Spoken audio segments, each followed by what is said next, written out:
Bonjour à tous. Alors aujourd'hui, une nouvelle question qui m'a souvent été posée, c'est dans les emplois du temps, il y a beaucoup de grandes plages horaires et finalement peu de temps sur les exercices. Pourquoi? Alors effectivement, en classe, on a des emplois du temps où quand vous les voyez sur vos enfants, et ça donne de grandes plages horaires, par exemple 45 minutes de conjugaison, puis 45 minutes de géométrie, puis 35 minutes d'anglais par exemple sur une matinée.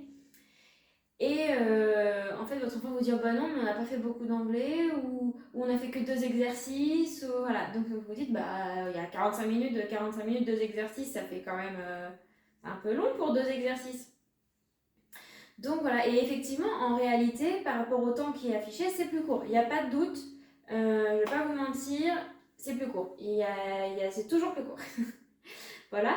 D'ailleurs, mettez-moi en commentaire si vous aussi vous avez cette impression que votre enfant a des grandes plages horaires et qu'il vous dit qu'il ne travaille pas beaucoup, ou que vous voyez sur son cahier qu'en fait il a fait que tant d'exercices, etc. Et vous vous dites bah comment ça se fait, il y a plein de temps et au final il me dit qu'il a juste fait ça et ça. Voilà, comment ça se passe? Donc effectivement, dans tous les cas, on essaie de diminuer, voilà, de manière générale, tous les enseignants, on essaie de diminuer cette différence de temps entre ce qu'on a noté et la réalité de temps travaillé par les enfants, parce que bah, dans la journée, il y a quand même beaucoup de choses à faire. Le programme, même de manière générale sur l'année, est quand même bien long, donc on n'a pas vraiment de temps à perdre. Donc il faut mieux que les enfants soient actifs. Après, cette différence, elle est quand même due à deux raisons qui sont pas là voilà, par hasard et où on aura du mal à diminuer. C'est que les enfants ne peuvent pas tenir 6 heures, parce qu'au total dans une journée ils ont 6 heures d'école, 6 heures dans la classe en tout cas, ils ne peuvent pas tenir 6 heures d'attention continue. Alors même si vous allez me dire non mais il y a les récrés, même si c'est des blocs d'1h30, 1h45 en fonction de l'organisation des écoles, etc., même répartis dans des blocs d'1h30, ils ne peuvent pas tenir maintenir leur attention comme ça en continu. C'est beaucoup trop long. C'est difficile pour eux, même un adulte n'arrive pas forcément à avoir 1h30 de concentration maximum. Au final, on finit par décrocher, par manger un petit bout, aller aux toilettes, s'étirer. Enfin, forcément, on ne peut pas. Donc, ces temps-là, ça participe aussi à ce que l'enfant, en fait, il relâche. Après, il y a aussi un deuxième temps qui est nécessaire, et ça, voilà, c'est compliqué, c'est du temps logistique. Effectivement, on perd du temps à distribuer des feuilles, distribuer des cahiers, à ce que les enfants, ils échangent de cahiers. Entre eux, j'échange le cahier de maths et le cahier de français, ou j'échange le cahier de brouillon, le cahier du jour, enfin, voilà, juste faire des changements de cahier. Des fois, je ne vous raconte pas le temps qu'on met pour écrire les devoirs le soir, c'est-à-dire que le temps d'écriture réel, 5 minutes, le temps total pour écrire les devoirs, 15 minutes. Logique, voilà, parce que il faut 10 minutes à tous les enfants pour sortir leur agenda, sortir le crayon, parce qu'avant on a travaillé avec, je sais pas, par exemple des feutres, et là ils vont dire ah mais je sais pas où est mon crayon de papier, je sais pas où est mon stylo bic, voilà, et donc du coup on a ce genre de choses, donc sortir les bons crayons c'est compliqué. Et alors je ne vous raconte même pas le bazar quand on travaille avec des ardoises, c'est hyper pratique les ardoises. C'est génial, ça permet de travailler dans l'instantané, mais alors le temps d'installation, je pense que vous pouvez demander à tous les enseignants.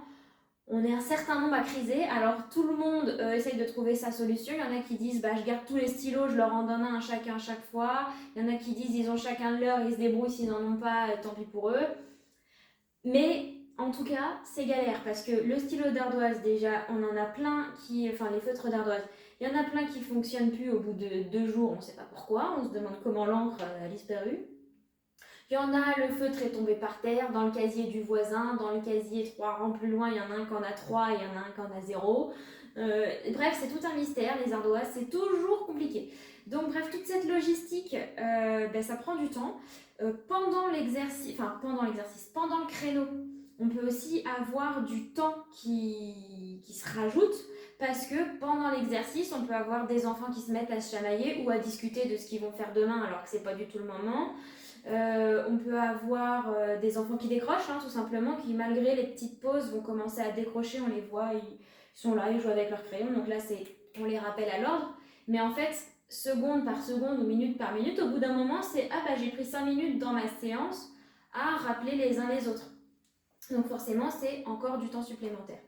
Et puis, il y a aussi que pendant une séance, si par exemple on a une partie, je sais pas, en collective, en classe, et puis d'un seul coup on a un fonctionnement en groupe, et ben ça demande aussi de la manutention, ça demande de gérer un peu les groupes, de l'intendance, voilà, parce que si d'un seul coup on dit alors on est tous ensemble, et là maintenant il y a un tel, ils sont ensemble, un tel, ils sont ensemble, il faut qu'ils se regroupent, il faut qu'ils forment les trucs, alors je déplace ma chaise, oh mince, j'ai fait tomber la trousse du voisin, je ramasse la trousse du voisin, merci Paul de m'avoir ramassé la trousse, et je vais m'asseoir. Alors, je vous fais toute la scène, mais je vous jure que ça demande du temps et que nous, sur le papier, même nous, hein, des fois on se dit, oh ça va prendre 2 minutes quand même, c'est des grands. Eh ben non, c'est pas parce que c'est des grands qu'on gagne du temps.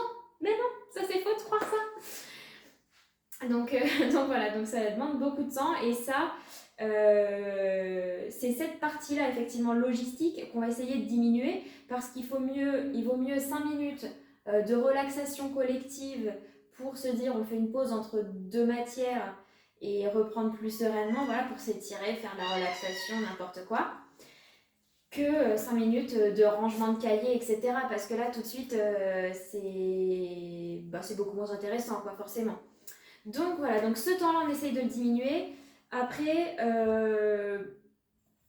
bien sûr, on n'arrivera jamais à l'enlever totalement parce que avoir des cahiers, on en aura toujours. Même le jour où les enfants travaillant peut-être plus sur tablette ou ordinateur ou voilà, de d'autres façons, même ce jour-là, il y aura toujours de l'intendance, il y aura toujours des choses parce qu'il y a d'autres problèmes qui vont arriver avec l'informatique. Donc, de toute façon, il y a toujours des temps qui seront rajoutés pour les crayons, les machins.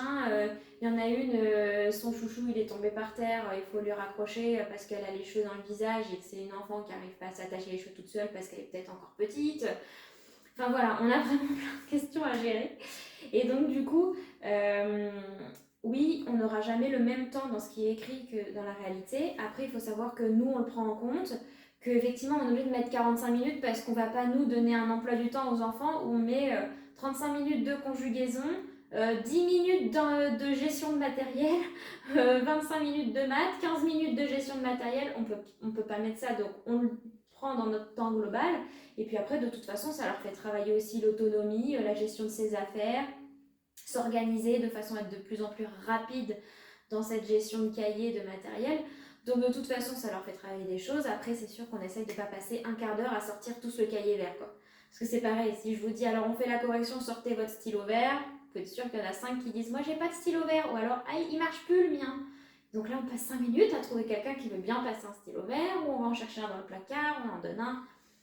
Bref, je pense que tous les enseignants qui verront cette vidéo se dira ah ouais, non mais tellement, et encore, j'en rajoute pas trop. Vraiment, je pourrais vous en raconter des trucs qui durent vraiment plus longtemps. Donc voilà. Donc écoutez, c'est vraiment des choses, je comprends que ça vous questionne, mais dites-vous que nous on le prend en compte dans notre gestion d'emploi du temps. Et voilà, et puis après, faites attention aussi à ce que vous dites aux enfants, même s'ils vous disent ah on n'a pas travaillé en grammaire, en fait on n'a rien fait, on a juste fait un exercice. Parce que j'ai déjà pu avoir un exemple, une matinée où je travaillais avec des grands justement, avec des CM1 il me semble, ou CE2. Et après une matinée, les enfants m'ont dit mais maîtresse on n'a pas travaillé ce matin. Ah je me suis dit ah, parce que moi j'avais quand même eu la sensation de travailler. Et donc je leur ai demandé pourquoi ils me disaient ça. Et en fait il y en a plusieurs qui m'ont dit bah on n'a rien écrit. Et en fait, juste parce que ce matin-là, on a fait beaucoup de travail sur l'oral en anglais, qu'on a travaillé en groupe, en fait, ils avaient écrit, mais comme ils avaient écrit collectivement, il y avait eu des petits exercices à faire en collectif, où c'était par exemple écrire un texte, mais en fait, c'est chacun a écrit 3 mots sur un cahier pour à la fin faire un travail collectif. C'était rassembler des images, etc. Et donc pour eux, c'était on n'a pas travaillé parce qu'on n'a pas écrit dans le cahier. Donc voilà, donc si jamais vos enfants vous disent on n'a pas travaillé, essayez d'en savoir un peu plus, parce que généralement on ne peut pas dire qu'on n'a pas travaillé du tout, sauf si éventuellement on est la veille des vacances, là c'est possible qu'il n'y ait vraiment pas de travail de fait. Mais sinon globalement, ils associent le travail à j'ai écrit un exercice, j'ai mis un titre, voilà. Donc dès que c'est un travail qui va être un petit peu différent, c'est j'ai pas travaillé. On a souvent ce retour-là, donc pas tous, il y en a qui sont conscients quand même, mais il y en a d'autres où ils associent vraiment le travail avec l'écriture. Donc c'est le seul petit point à vous méfier. Puis si jamais vous avez des doutes, que votre enfant il vous dit ça tous les jours, allez voir l'enseignant et puis allez lui demander je comprends pas, il me dit ça, Quel est votre avis là-dessus? Est-ce que c'est parce que réellement il fait rien en classe, mais lui tout seul? Est-ce que c'est qu'il y a d'autres façons de travailler? Enfin voilà, essayez de demander un peu plus d'explications. Et bah voilà, j'espère vous avoir un petit peu éclairé sur ce sujet-là. N'hésitez pas, comme je vous ai dit, à me mettre en commentaire vos ressentis sur cette différence de temps. Est-ce que ça vous a choqué? Est-ce que vous êtes déjà posé cette question-là un jour? Est-ce que les enfants vous disent oh ben, on met 10 minutes à sortir nos cahiers? Voilà, faites-moi des petits retours là-dessus. Et puis bah du coup, à très bientôt pour une autre vidéo.